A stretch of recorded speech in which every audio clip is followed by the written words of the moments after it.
Okay, so I'm gonna drill a pilot hole for this third spot.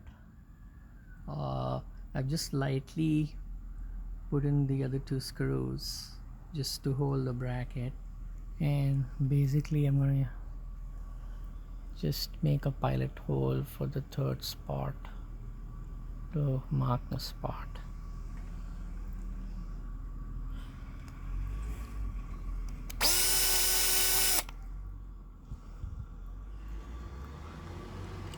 That's it. I just needed to mark the spot and I can continue drilling the pilot hole. Basically this is just to create a clear marking of the spot.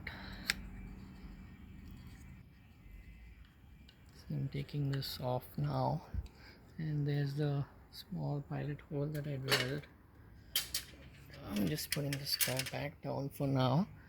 That's the small pilot hole that I drilled, and what I'll do is I can now change the drill bit to be the size that I really want to use, which is this. So that way I'm using the right drill bit size to make this hole bigger.